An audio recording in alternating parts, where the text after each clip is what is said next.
Could the top teams in the Big Ten really leave the conference? We talk about all that and more on today's Locked On Big Ten Squad. You're talking ball with the Big Ten Squad. From USC to Ohio State, from Michigan to Oregon, from Nebraska to Washington, it's the local experts of the Locked On Podcast Network bringing you scoops, breakdowns, and the most comprehensive preview of the upcoming Big Ten weekend. No hurt feelings and thin skin allowed. Squad up. You're part of the Big Ten Squad. I'm Jacob Goins of Locked On Hoosiers. Ryan Herrings of Locked On Badgers. Nick Arvin of Locked On Boilermakers is here. Roman Tomashoff, Locked On Huskies. Zach Anderson, Yoxheimer. He wasn't going to miss this one. Shades, LA traffic and all. He is here of Locked On UCLA. We have Zach Seiko of Locked On Nittany Lions and Jay Stevens of Locked On Buckeyes. Well, we do talk Pat Fitzgerald because somebody said he was not a good hire for Michigan State. Seems a little harsh for me. We'll talk about that at the end of today's show. Could the teams at the top of the conference really leave to make more money? We had some folks at ESPN on the College Game Day podcast. Reese Davis, the host of Game Day, was on the podcast as well. And he brought up the idea that the teams at the top, supposedly, of the Big Ten could leave the conference altogether and keep all the money for themselves. He says Ohio State, Penn State, and Michigan could ditch the conference, do their own thing, and keep the money for themselves. Craig Sheeman of Locked On Big Ten, I start with you, my friend. Is that something that could actually happen? And would it work out for the teams if they actually left? Well, it's interesting they mentioned Michigan because if I recall, the first time such a story came out, like in November, when there was talk of the equity deal of a firm buying the Big Ten for billions of dollars, I think it was Michigan that stood up and says, whoa, we're not thinking down the future far enough. Yeah, we'd all love to put hundreds of millions of dollars in our back pocket right now. That'd be great. But how much more are we going to be worth 10 years from now? So I think the Regents of Michigan put the kibosh on all that because I think actually there were some serious talks going on with Tony Petitti at that time. So this conversation comes up again. I would say this, whether those teams need the conference or the conference needs those teams, look at the NFL model. Look, Jerry Jones of the Dallas Cowboys, for example, could get more money than anybody else, but he realizes that the Green Bay Packers, all 32 pieces of the NBA or the NFL together are more valuable than any one team. So he's willing to take a little less, make sure Green Bay and their small market gets theirs and Seattle gets theirs. You got to realize you're part of a bigger product that's bigger than you that helps your value. I think in the long run, I think it'd be a tremendous mistake for anybody to leave and go on their own. Plus, I spend an enormous amount of time railing on Notre Dame, telling them to get their rear ends in a conference like everybody else. If we all start going independent, you think football's crazy right now. Wait till people start going out on their own. Yeah, and I want folks to kind of chime in with their thoughts, but I get to Jay Stevens of Locked On Buckeyes. I mean, you guys just going to leave and do your own thing and maybe even leave Penn State and Michigan out of it too. Ohio State just does their own thing. Maybe we should bring back the Longhorn Network, but instead the Buckeye Network. That's what people at ESPN are talking about. Oh, you're muted, Jay. He's already doing his own thing. God, he's already doing it. He's talking to himself. He doesn't even care about us. He just wants to talk to his people and his people. Left. I muted myself during the ad read and didn't hit the button when we went all back on the screen. But I think the Buckeye Network would be great. But I personally think I was joking. We're not doing that. No, it's not real. No, it's not real. It's not at all. What isn't going to be real is Ohio State leaving the Big Ten. I think that it would be something that I think Ohio State is one of the rare brands in college football that could actually make this a reality and go out there and sell themselves and find a TV network to broadcast their home games. I think the issue is scheduling. Like the scheduling part is real. And a lot of teams right now are trying to go away from the big non-conference games. I mean, there's talks right now of the Ohio State-Alabama home-and-home series being canceled because when the SEC goes to non-conference games, does Alabama want to play Ohio State in the non-conference schedule? Probably not. And so when those things are going away, we're to talk about a Big Ten that's stronger right now. If you go to an independent schedule, your schedule is going to be weaker. And I don't think it's really a big benefit for the Buckeyes. I think it would hurt them in the long run. And there's so many benefits to being inside of a conference that I think if Ohio State went this way, I would actually push back and say, no, stay in the conference. It's a bigger benefit for you to be there than to be an independent. Zach Seiko, the host of Locked On Nittany Lions. How did Penn State get looped into this conversation?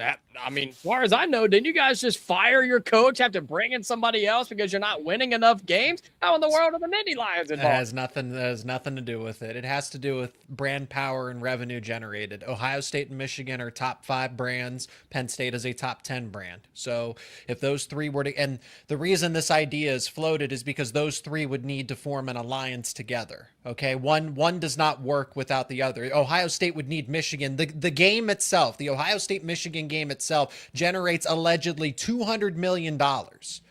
One game has $200 million in terms of revenue generated, and these schools are all getting an equal cut of give or take $75 million. So do we see the math here and why this idea at least is being floated, why it makes sense? The idea makes sense, but yes, it would compromise the Big Ten. Yes, I'm not advocating for Penn State to leave the conference and go. You need other elements here, because part of that is getting Notre Dame to join that alliance, because then Michigan versus Notre Dame, that would generate over $100 million. Penn State versus Notre Dame, Ohio State versus Notre Dame. And then how you do the rest of the scheduling. The idea is that those 3 iterations of those games alone would be enough to fund your schedule and then some. The TV networks would still want you. It's would everybody else want you? Who's going to schedule non-conference games with you? I guess if you have all that extra money, you can pay schools to say, hey, we'll pay you $10 million just to play us. So in the even math P4 works. teams though, like, is Wisconsin going to take money to go play Penn State or Purdue or something like that? I don't know. That's the stand. That's the stand. And if you offer, say you offer $12 million to a school that absolutely needs it to stay competitive in their conference, I'm thinking somebody from the ACC or the Big 12 that just wants to compete. Hey, Purdue's in this call. Nick, go ahead. I mean, I don't think we're going to be in that power conference, especially not for football. Like, I think it would be catastrophic for the Big Ten, at least. I understand what you guys are saying in terms of Michigan, Ohio State being big enough brands, even Penn State in there to make it work on their own. But from a Big Ten perspective, I think that would be terrible. You talk about Oregon, UCLA, USC, all those teams coming over, Washington as well, Roman. Yeah, I was getting to that. Washington's in here? Didn't they lose to Penn State? Yeah, I mean, but they come over, and then almost immediately in this scenario, Michigan, Ohio State leaves. What does that mean for them as they just moved? And it's easy to say that this would never happen, or to have the perspective that this would never happen. But I feel like a lot of people would have also said that about Oklahoma and Texas leaving the Big 12, and they go to the SEC for a lot of money. Really, anything could happen at this point in college football, as long as the money makes sense. That really feels like where this sport is headed and has been headed for quite a while. I would absolutely hate it. I think it ruins the integrity of, number one, the Big Ten, but also, what are these programs going to do? You already have college football conversations about strength of schedule. How do you know that Ohio State or Michigan is going to be able to schedule 12 games that are good and not just Ball State, Ohio, MAC teams? You know, there's a lot that goes into it. I just don't think it's going to happen, though. Ryan, let me reiterate again. One game allegedly makes $200 million. 9 Big Ten conference games, and then maybe a postseason Big Ten championship pays out $78 million. This is why this is being discussed. What would the TV deals look like, though, for that? Would it just be those 4 teams? They get the same TV deal because you got Notre Dame on NBC. They would probably just have their own. I mean, it'd be a mercenary thing. Really? Fox, I don't think Fox Notre Dame would agree, right? I mean, Notre Dame's got a monopoly on NBC. They wouldn't want to play Michigan. They wouldn't want the revenue from Michigan or Penn State or Ohio State. I mean, for me, man, I mean, we're all fans, right? We got into this because we're fans. It'd be heartbreaking for me as a fan. I'm a Big Ten fan. I grew up watching this. It would just be greed pushing those schools out, and they're not the first school to succumb to greed. So it's not unique, but it's really sad. There's already a ton of money, and it is what it is, but it would be really sad. The other thing I would say is be careful what you wish for a little bit. I think scheduling could be a real bugaboo. I think individual networks might not work nearly as well as you think they are. You could lose a lot of the fan base and tradition that your fans love. Like, great, you make a little more money. I don't know if that's going to be worth it in the long run. There is a part of me, by the way, who I think of the Big Ten as a family. And there is a part of me that's like, well, let's see. My family minus Ohio State, who kicks the crap out of me every week. Michigan, who cheats at everything. And Penn State, who quite frankly is a recent addition that every time I talk to a Penn State guy, they're like, I don't really love the Big Ten. I'm like, okay, then leave. Like, there's a part of me that's kind of like, let me kick out the 3 most toxic members of my family, and my Thanksgivings are going to be a lot better. So there's a part of me that's, if they want to do it, honestly, it stinks. It's greed. There's also a part of me that's like, fine, go do your thing. Whatever. We'll be fine. They'll be fine. It is what it is. Money drives everything. So that's kind of where I'm at. It's a little dual-faced, I guess. Roman, what's your West Coast take before we move on to our final segment? Zach, sorry, you had your moment in the first segment, brother. We'll get back to you momentarily. You already chimed in on the greed conversation. We know your stance on this. Sorry. Roman, your thoughts from the West Coast? Mine would be, quite frankly, what the hell? Like, as I look at this from, the perspective of USC, UCLA, Oregon, and Washington, especially Oregon and Washington, who made this move to stay alive in just the grand scheme of college football. I feel like both those programs could stay afloat in some way, shape, or form if this move didn't happen. But the fact that they did this for a half-share media rights deal because of the Big Ten, because of the power that it holds, so much of that power does come from Michigan, Ohio State, and Penn State. I feel like the Big Ten brand is big enough to still survive in some way, shape, or form. But if this were something that were to ever come to fruition, I feel like it would just very quickly dissipate so much of the just stranglehold that the Big Ten can have across the world of college football at this point in time, especially. I'm Kalia Butler, host of Locked On Women's Basketball, and this is Mazda's Women's Basketball Snapshot, celebrating the work no highlight reel can ever capture.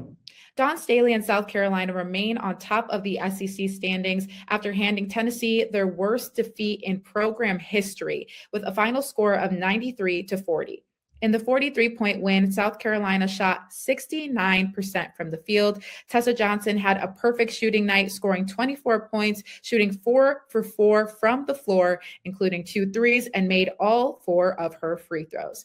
And UCLA remains undefeated in Big Ten play, topping Michigan 69-66 as Player of the Year contender Lauren Betts put up a double-double, scoring 16 points, collecting 16 rebounds, and adding 5 assists and 3 blocks. These moments are earned off the clock, those long before the lights ever come on. The sweat, the fakes, the doubt, the scrapes, and coming back for more every time. Mazda puts the same drive into every detail. Wins define the moment, putting in the work, that defines you. There's more to a Mazda because there's more to you. This episode of the Locked On Big Ten Squad is brought to you by FanDuel. Have you ever wanted to experience the NBA Finals live and in person? FanDuel is giving you the chance to turn that dream into reality with their NBA sweepstakes. Here's how it works. All right, use your NBA profit boost right now on any NBA futures bet, and you'll automatically be entered for a shot to win an NBA Finals trip for 2. That's right, flights, tickets, the whole experience. So as we get games getting back up right out of the All-Star break, if there's a team that you're looking at that you think going to make a run, maybe win it all, and you're going to put a future bet in anyways, you may as well use your profit boost and get entered for a trip to the NBA Finals and the NBA sweepstakes. Just visit FanDuel.com right now to get started. Use your profit boost on an NBA future and get entered for your chance to win a trip to the NBA Finals. Play your game with FanDuel, the official sports betting partner of the NBA. What I think is the biggest story in the Big Ten, Zach Anderson-Yoxsimer, your head coach had a total crash out the other night on the hardwood. Mick Cronin kicks out his own player, blasts a reporter, and don't you dare yell at me when you tell me your response to this and how you took all of this. Are you raising your voice at me, Jacob? You're not raising your voice at me, are you? I'm just trying to turn on Sunset, first off. I'm excited about that, nothing else. Except ejecting my own player, of course. Mick Cronin, he crashes out all the time. If you watched any UCLA basketball game, his antics are nothing new. The fact that he ejected his own player who had fouled out and gotten teed up on the flagrant, that was new. And then next thing you know, that was already going viral. Then you mix in the fact that he went crazy after a non-UCLA reporter for the student section question was beyond me. Mick Cronin, he's wearing out his welcome. He's gotten beat down by 30 for the last couple of teams. And yeah, until the stink is gone, I got to have the shades on, stay far away from it, and we'll see if Mick Cronin's out soon. The only problem is, here's the dumber thing more than what Mick Cronin's done. UCLA extended Mick Cronin in the offseason. It'll cost them $22.5 million to buy him out before April. And an extra $18 million if they wait till after April of this year. So Mick Cronin's not the dumb one here. It's UCLA for extending him before this season. UCLA athletics making a boneheaded move. I've never heard that one before. Not at all. I mean, they figured out news. football a little bit. Thank you, Seiko, for letting the crumbs of Bob Chesney come to UCLA. We're very happy about that. But I'm just saying, they extended Cronin. He a week ago said, I'm the one who's coming back next year. Well, he's crashing out, and he's making it tough to let him stay an extra year. They'll find a way to mess up Bob Chesney. I'll give it time. Wow, is that a bold take already in February on Chesney? The bold take for losing to a winless UCLA team not too long ago. There's also who circled the wagons and went. It's not about how you start; it's about how you finish. Penn State's got I'll a bold take my win. one win against top 10 at the time, Penn State. Hey, you take what you can get in Los Angeles, right? I want to take a poll of people. Ryan Herrings, we'll start with you, my friend. How do we feel about a coach basically ejecting his own player in the middle of the game, who, by the way, was just giving efforts in a 25-point blowout? Your thoughts on that, Herrings? I got no issues with that. And he was giving a little more than effort. As a head coach, man, send a message. If you don't like what you're seeing on the floor, kick him out. That's fine. I'm good with that. What I don't like, and not to dovetail into it, is the post game. I hate his response to that question. Part of your job as a coach, you make millions of dollars. Part of your job is to work with the media. It just is. Be an adult. And I'll give you a really quick juxtaposition. Wisconsin beat the brakes off Michigan State. And you know what Tom Izzo said post game? He said his media guy, his handler was next to him and said, okay, one more question for coach. And Tom Izzo said, no. If we get beat like this, it's my job to sit up here and answer every question. You can ask me anyone. I'm not going anywhere. When we get beat this bad, it's my responsibility to talk to the media and take every question. Be an adult. You make millions of dollars. It's embarrassing. It's not new. This isn't new. This isn't surprising. But people need to ask questions. That's their job. Be an adult. Treat them with respect. I didn't like that at all. But the throwing the player out, kicking your own guy out, if you don't like it, remove him from the court. I'm fine with that part. But the other part I thought was childish. Nick Arvin of Locked On Boilermakers. Matt Painter's never kicked his own player off the floor, right? Or said mean things in a press conference to upset somebody's feelings. I actually haven't seen this happen at all, even outside of Matt Painter. I was listening to what Izzo had to say about it last night. He said that he's never seen a coach kick their own player out of the game. So I'm sure that he has seen more things than I have. Still, insane for me. I guess if that's the precedent, you want to set all the credit to him, but you can't go after the game and say, are you raising your voice at me to a reporter? You have to have some social awareness there, especially with the reputation that Cronin already has. I thought it was a bad look. And then I watched Matt Painter last night, who lost to Michigan. He still sat there. He answered every single question, didn't raise his voice, wasn't disrespectful. I think that's the way that's the way a coach should be. I don't think Cronin necessarily represents that. Zach Seiko of Locked On Nittany Lions and Roma Tomashoff of Locked On Huskies. This will go to both of you, and you can fight on who answers first, because can your head coach embarrass themselves if the programs themselves are not all that right now in terms of basketball? The winning team in the last basketball game should get to go first there. And I was Roman had to witness it in person. I was waiting for that. You witnessed a Penn State men's basketball victory. Those are rare. And I'm glad you got to be a part of that, Roman. Why are you asking me? Why? Because you showed up. I don't know. You're here. I'm participation award, I hope. I guess that's why I'm here, because basketball, look, I don't know how many opinions I'm allowed to have. So I will talk trash to Roman because he lost he lost to that Penn State team, but as far as the coaching antics go, I kind of almost wait, because it seems like this is a routine thing for Cronin. It seems like every time, and I heard about this before we even got together. I go to wrestling media availability, and they're like, "Did you see what Mick Cronin said?" I was like, "Which time? What are we rehashing something, or is it new?" And go figure, it's new. So if UCLA wants to move on from him, okay, great. He is what he is. He gets a little too fired up in post game media availability. It is what it is. Roman? All right, now that I can not have to suffer through watching that basketball game anymore. Yes, don't trust me. I know I've sat through many disgusting losses in UW's basketball season already this year. It's horrendous. I'm gonna do something that I never thought I was gonna do. I'm gonna be pro Mick Cronin for about 10 seconds here. Whoa! I was pro kicking your player out of that game. It was just a really heated moment, especially since he was a former Michigan State student, the guy who did get kicked out. You don't want anything like extra to come of that. It was obviously just a very emotional time, and I feel like it's just safer for everybody for that to happen. However, everything else that happened after that with the media and everything, that's just ridiculous. That is so stupid. I've sat in so many media rooms where I've been there after big wins, after terrible losses, Seiko, thanks again. And I've heard great questions asked. I've heard terrible questions asked. I've seen players crying mid-interview after losing the national championship because the last thing they wanted to do was sit there and talk to people. And they still handled every single question with grace and with respect. And I've never seen, or I would say I've never seen anything like that. We saw Lincoln Riley do it during the football season as well. And it's ridiculous, man. All we're doing is our jobs. And even if you don't like the question, even if you don't agree with the question, you can stomach a 10-second answer. It's not going to kill you to do that. Yeah, to Ryan's point, you make millions of dollars to answer, and answering questions is in your contract. It's not that big of a deal. Jay Stevens of Locked On Buckeyes, if you had one word to describe Mick Cronin as a I don't know, personal or just a public figure. There we go. That's another term I was looking for. One word to describe Mick Cronin as a public figure. What would it be?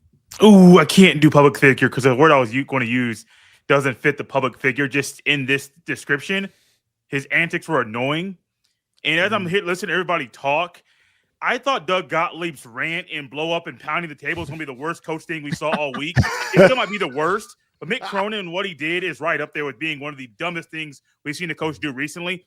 I'm never on board with the coach kicking his player out of the game, unless you're if you're getting in a fight, that's completely different. But I don't believe there was a fight in the situation to where that would warrant somebody going back to the locker room. That's very weird to me. He sounds like and I'm short myself, so what I'm saying is I'm not tall. He sounds like a guy that has short man syndrome and just really feels like everyone's picking on him and looking down on him. And I know I get like that sometimes, but you can't allow that to impact your job. And he consistently lets that happen.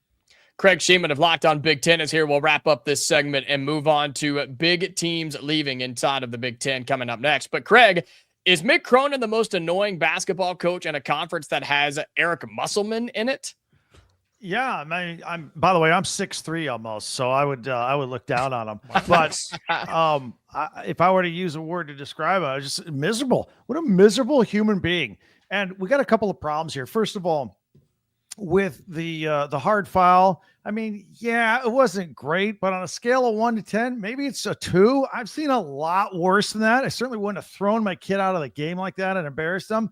And the problem with the post game is it's on video and audio. We've all seen it. We've all heard it. Nobody was raising any voice to anybody except to maybe be heard above the other reporter that thought it was his turn at that point when Cronin re-engaged the reporter. It's absolutely ridiculous. It's a horrible look. I don't think it's going to go away over the next 24 hours or so. I think it's going to linger for a little while. He just looks like a miserable human being.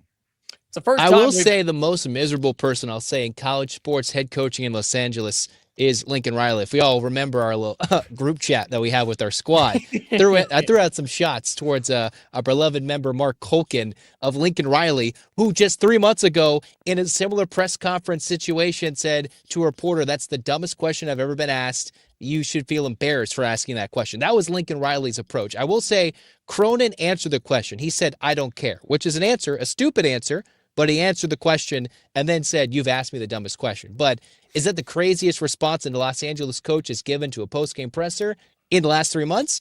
I would say Lincoln Riley's is worse. Now, Cronin did 10 dumb things to go along with it, so he's got to take the blame to go with what he did. I would expect nothing less from you, Zach Anderson, Yoxheimer. Look at you coming to the defense of your program. Nobody else will do it, but you will. That's why you host our UCLA-based show here at Locked On. Well, we need to take a break, and we'll come back. And Michigan State, who just recently hired Pat Fitzgerald, one reporter, one news writer, one journalist, whatever, they said it was the worst hire of this cycle. It may not be good, but seems a little harsh to me. We'll talk about that and wrap up the Locked On Big Ten Squad show right after this. Tax season does not have to take over your life. Okay, this year, TurboTax is making it easier than ever just to hand things off and move on with your day. With TurboTax full service, you can have your taxes done for you by a trusted local expert, start to finish, without the stress or the guesswork. Look, I know some of us want to sit down and try to handle it on our own, right? You want to get all the papers and get it all put together and put it in a nice, pretty folder and hand it off to the IRS. But chances are, you're probably going to do it wrong. Why not let a professional do it? Why not let a TurboTax experts sit down, do it for you, and take all your stress away? It's a huge time saver, and it gives real peace of mind knowing it's an expert is handling it. For a limited time, you can have your taxes done by a local TurboTax expert for just $150 all in if a TurboTax expert did not file for you last year. Just file by February 28th, so a little over a week of time, okay? Take taxes off your plate and get back to your life. Visit TurboTax.com/local to book your appointments today. This episode of the Locked On Big Ten Squad is brought to you by 5 Hour Energy. Welcome to the 5 Hour Energy Flavor Draft. We're looking at every aspect of the draft to let you know which tasty flavors are the best and which might be some sleepers. The board is set, the flavors are ready, and only one is going to take the top spot. The cool thing about 5 Hour Energy, they've got a wide variety of flavors. There literally is something for everyone, and I like that there's zero sugar. It's going to give you the boost that you're looking for with a 5 Hour Energy shot, but it doesn't have all the, jacked up sugar like an energy drink or something like that. So there's a ton of flavors, and I've picked a couple that I think you need to have on your mind, okay? How about a little grape? It's classic, but it gets the job done, right? Concord grape flavor is similar to kind of a grape juice or candy a little bit, the soft, rounded sweetness of it, and it's so smooth. It just tastes pure. It tastes right, okay? So grape is classic. Then I step outside the box a little bit. I'm going strawberry banana. It's got the fruity taste to it, kind of like a smoothie. You get the energy. Plus, it's very low acidity, and it's very easy to drink, okay? Those are the ones for me. Those are my choice. Maybe a dark horse is the new cotton candy if you want to go that direction as well. And so you can find your new flavor right now. A 5 Hour Energy shots available online at 5hourenergy.com or on Amazon. All right, final segment on today's episode of the Locked On Big Ten Squad. And I found an article, from a CBS sports writer who was grading the new hires around the Big Ten. And they graded Pat Fitzgerald pretty low, barely a passing grade, which, D's get degrees, and that's how I got mine. But they said Pat Fitzgerald was the worst. Isn't it C's get degrees? Not in my world, it's not. I want to go to your school. I mean, hey, it got the job done. But they said Pat Fitzgerald was the worst hire of the cycle in the Big Ten. Now, there's several new coaches that have joined our league, and I kind of want to zoom out on the college football as a whole. I don't personally think that Pat Fitzgerald's going to get Michigan State back to a college football playoff or anything, but I don't think it's that bad of a hire, right? Somebody jump in here and tell me that I'm wrong. I think he's a good coach. Look, he won a lot of games at Northwestern, and I'm sure when Kurt Signetty got hired, a lot of people actually did Google him because they didn't know who he was, right? True. And look, he's better than Jonathan Smith. When the annals of history go down and look at all the coaches at Michigan State, Jonathan Smith's gonna be a blip. It was like he was barely there, and he's better than Mel Tucker. I'll tell you that right now. So no, I think he's a good football coach. I'll keep it short and sweet. I think he's gonna. I don't know if Michigan State has the resources to get that program up to the top, but that's a good football coach right there, I think. He could be better than end of tenure Chip Kelly and any part of Deshaun Foster, who is even less than a blip of Jonathan Smith. Well, Zach Anderson-Yoxheimer of Locked On UCLA. Funny you chime in because you've got a new coach too. How would you grade your coach versus Fitzgerald in terms of hiring and what they can do at their new schools? Well, for me, UCLA was the longest in the running for a head coach. I think in this cycle, they got the early firing party started. UCLA got their dude. I'm not sure if Michigan State really timed it well. Michigan State was happy when they got Jonathan Smith. UCLA really could have done that years ago. Now we fast forward a couple of years to where we are now. Jonathan Smith didn't work out. I think now that when these two schools were hiring again, UCLA got a much better fit for what they need because Michigan State just needs some stability, right? And hopefully Pat Fitzgerald can bring that, not just national credibility, to stability. UCLA needs culture built. So what they're looking for are two different things. Fitzgerald could bring that to MSU. I'm just not sure that means Sparty's going to go in the CFP anytime soon. Yeah. I was going to say, I think Fitz, towards the end of that Northwestern tenure, it got pretty bad. I think people forget a little bit because fair point, Northwestern, not the easiest place to win, obviously, and he had success early. 3 of his last 4 years, he won one Big Ten game. I think he went 1-8, 1-8. Then he had a 6-win Big Ten season. Then he went 1-8 again. It was a really bad end to the Fitz tenure. And was that the COVID season? I think the hire is a little underwhelming, to be completely frank. I don't think it's a terrible hire. He is an adult. I think he can go in there and be an adult and stabilize things. I'll also really quickly is that the standard in Sparty land? He's an adult. You do need to stabilize. I will point out, like, coaching higher grades can be, they're like draft grades. As a fan of a team who, when they made their last coaching hire, got all A's, Luke Fickell was a home run hire by every single grade. Who knows, right? I wouldn't put too much stock in grades, but I do think Fitz is a little bit of an underwhelming hire, to be completely honest. Nick Arvin, Locked On Boilermakers. Would you take Pat Fitzgerald right now, or are you guys doing okay over there on the football field? We'll see. I think this year determines a lot. You get rid of Ryan Walters and say, Barry Odom, this is going to be the guy that turns the program around. You get 2 wins last year. If he does it again, I think Barry should be gone as well until you find someone that can actually do the job. In terms of the Pat Fitzgerald conversation, I understand the end of the tenure didn't end out great at Northwestern. I think he's been gone for 3 years, hasn't been in the college game. So there are some questions. Can he get it going in the new era of college football? But when you look at what he did at Northwestern, making it to 10 bowl games in 16 years, I would take that if I'm a Michigan State fan. Now, I wouldn't expect to get a Nittany type turnaround where you're almost immediately at the top of college football. That's not what I would expect if I'm a Michigan State fan. But if I'm looking for stability, I don't think that Fitzgerald is a bad move. Zach Seiko of Locked On Nittany Lions will go to you and then finish with Roman Tomashoff of Locked On Huskies. I mean, Pat Fitzgerald's not in Happy Valley, but he is at Michigan State. Any concern with him, or maybe can he turn it around up there?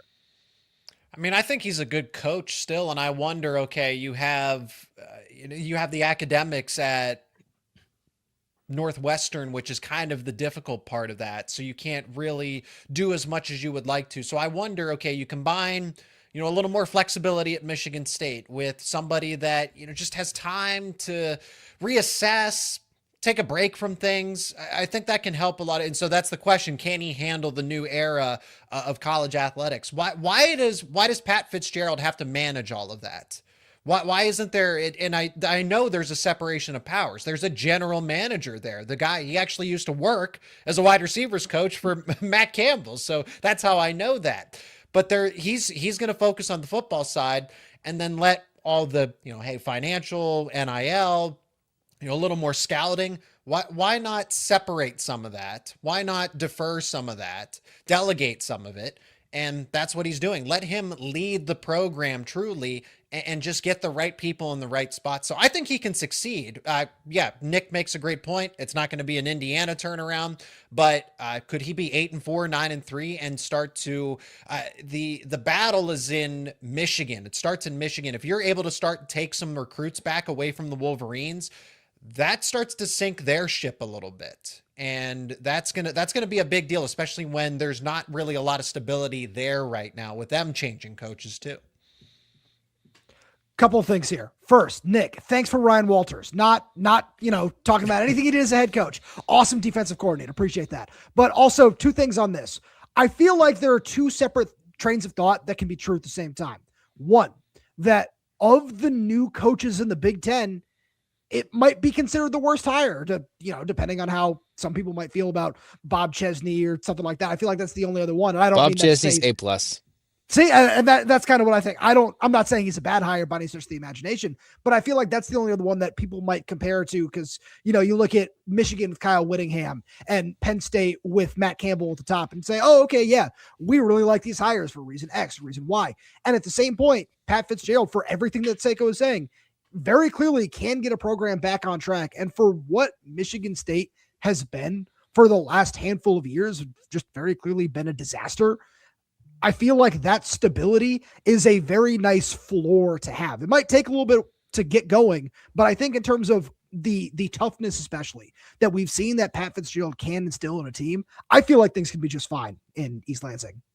There's a lot going on around the Big Ten, and we do this every single week on the Locked On Big Ten Squad. So however you found this show today, YouTube or audio or on social media, however you found it, go to that channel, subscribe to them on YouTube, follow us on your audio podcasting platforms. We do it every week, talking the biggest stories around the Big Ten. For Craig Sheeman of Locked On Big Ten, Ryan Herrings of Locked On Badgers, Nick Arvin of Locked On Boilermakers, our boy Zach Anderson, Yoxheimer, I think he's still stuck in traffic in Los Angeles. I don't really know. Zach Seiko, host of Locked On Nittany Lions, Roman Tomashoff of Locked On Huskies, Jay Stevens of Locked On Buckeyes was here too. I'm your man, Jacob Goins of Locked On Hoosiers. For all Big Ten fans out there, stay safe, and we'll talk to you later.